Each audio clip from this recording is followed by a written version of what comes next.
500 Dias com Ela é um daqueles filmes que ganhou uma nova interpretação com o passar dos anos.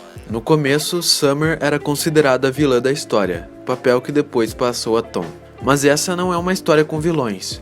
É a história de um relacionamento que, como qualquer outro, tinha expectativas de um lado, que convergiam com a realidade do outro. A história é contada de maneira não linear, mas não é por acaso. Apesar de existir um narrador alheio à história, quem realmente a conta é Tom. E a não linearidade é usada a seu favor. Ele primeiro conta os momentos felizes do casal, intercalando com o começo e o fim do relacionamento, tirando de contexto algumas situações que podem indicar que Summer era uma vilã. Mas sendo advogado do diabo, Tom conta a história dessa forma não para tornar Summer a pior mulher do mundo, e sim porque ele lembrava dos momentos dos dois dessa forma. Na visão dele, o relacionamento que era perfeito desmorona de uma hora para outra. A visão parcial e a falta de comunicação entre os dois não permitiam que Tom visse que as coisas não fluíam somente do jeito que ele enxergava. Tom e Summer são dois jovens oriundos da classe média estadunidense. Vivendo em cidades pequenas e com os pais separados, os dois foram fortemente influenciados pela cultura que consumiam. Tom escutava bandas britânicas dos anos 70 e 80. As letras tristes e sentimentais de Joy Division, The Smiths e Pixies contribuíram para a personalidade melancólica de Tom, que só inflava à medida que ele assistia os filmes também desse período, em especial A Primeira Noite de um Homem. A história de um jovem recém-formado na faculdade que se vê em meio a um caso com uma mulher mais velha e sua filha, sendo também constantemente pressionado pelos pais burgueses a ter uma vida condizente com seu padrão social.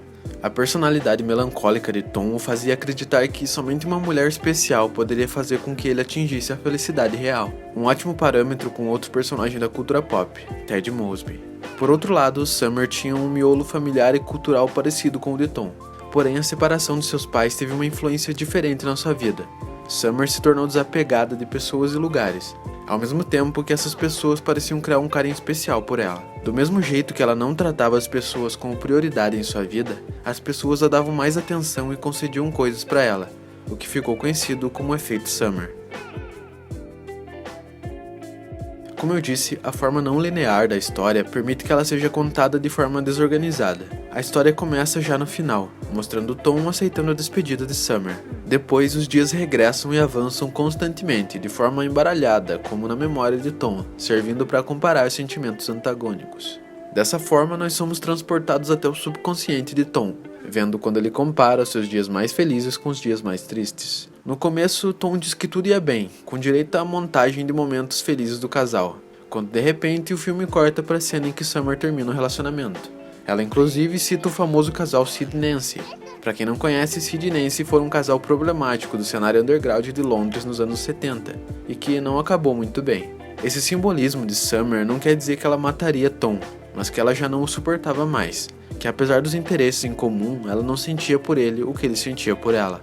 Afinal, Just because some cute girl likes the same bizarro crap you do, that doesn't make her your soulmate. o efeito Summer do filme é descrito como algo raro, mas que todo jovem pós-adolescente vai encontrar algum dia, clamando seu destino que trouxe uma mulher como Summer para sua vida, e isso vai resultar em incontáveis histórias parecidas com 500 Dias com Ela. Não é à toa que, com o passar dos anos, novos jovens adultos descobrem esse filme e se tornam fãs da história de Tom Hanks.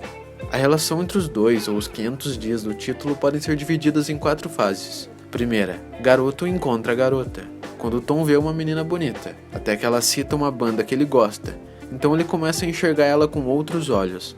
Essa fase é o estabelecimento das expectativas de Tom, além de 2 frases muito importantes ditas por Summer. A primeira, There's no such thing as love, it's fantasy. e a segunda.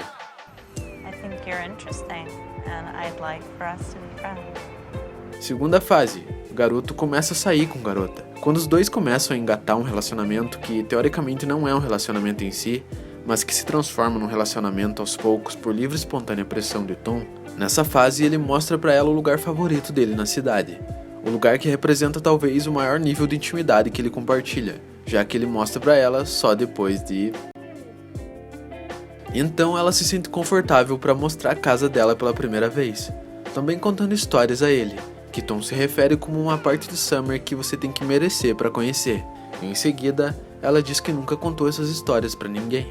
Por isso Tom passa para a próxima fase, enquanto Summer continua na mesma. Terceira fase, garoto namora a garota. Agora Tom acredita que o correto é oficializar o relacionamento dos dois. No começo dessa fase tem uma cena em um bar que é muito sugestiva. Primeiro, Tom reclama das roupas das outras garotas do bar, dizendo que prefere o jeito que Summer se veste. Isso pode passar batido, mas é mais uma pista da idealização que Tom tem de Summer. Ele chega ao nível de achar que até o estilo de Summer é perfeito e destinado aos gostos dele. Depois ele arruma uma briga com um cara no bar, dizendo que estava defendendo a honra de Summer, mas ele só parte pra briga quando o cara ofende a ele. Depois dessa cena, Summer cede e os dois oficialmente se tornam um casal. Após isso, temos outra cena sugestiva, quando Summer conta a Tom os ex-parceiros que ela teve. Aqui vemos Tom criando uma imagem de cada um antes de Summer dizer como eles eram, o que fica evidente quando ela fala sobre o Puma, seu ex-namorado italiano. Apesar das referências claras, a primeira coisa que Tom imagina o apelido Puma é para descrever...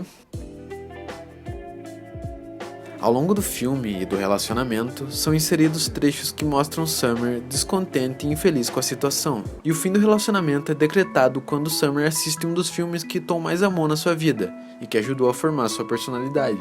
Ali, assistindo a primeira noite de um homem, com a trilha de Simon & Garfunkel, vendo o casal do filme partindo para uma jornada de incerteza, Summer tem a convicção de que aquilo não era para ela. Quarta fase. Garota chuta garoto. Tom passa pelas etapas do luto de seu relacionamento. Primeira etapa, negação, ele não aceita o fim e corre atrás de Summer o tempo inteiro. Segunda, raiva, Tom odeia tudo que faça lembrar de Summer. Terceira etapa, barganha, Tom acredita que ainda pode reconquistar a amada, mudando seus princípios, mas acreditando que talvez ela cedesse mais. Quarta etapa, depressão, ele sai do trabalho e primeiramente não consegue achar mais um sentido na vida. Passa seus dias melancólicos, deitado na cama, bebendo e em total apatia. E quinta etapa, aceitação. Depois de muito tempo, ele consegue superar o fim do relacionamento. Nessa quarta fase, entre um estágio de luto e outro, ele ainda passa por situações transitórias, como um encontro às cegas com uma menina que provavelmente ele descreveu minuciosamente para seus amigos encontrarem ela, já que ela tem algumas características de Summer, como um cabelo vintage e um gosto por literatura, mas ele só usa ela para desabafar, levando ela a lugares como o karaokê e o restaurante que Summer terminou com ele. Nessa fase também existem outros 3 momentos particulares. Primeiro, o casamento que Tom encontra Summer. Lá eles têm um bom momento, conversam, dançam e Summer o convida para ir a uma festa em sua casa, e Tom ainda vê ela pegar o buquê da noiva. Esse é o último suspiro para Tom. É a falsa esperança de que apesar do árduo caminho, tudo daria certo no final. Em segundo lugar, a festa, ou a famosa cena da expectativa versus realidade. A pá de cal sobre as esperanças de um homem, quando Tom descobre que sua amada vai se casar e que ele precisa seguir em frente. E em terceiro, Tom encontra Summer pela última vez, no seu lugar favorito. Esse é o momento de desprendimento. Tom finalmente consegue se libertar do efeito Summer, mas ainda não consegue se desvencilhar da cega crença no amor e no destino. No final, ele tem uma oportunidade de provar suas convicções, o de cegado mais uma vez.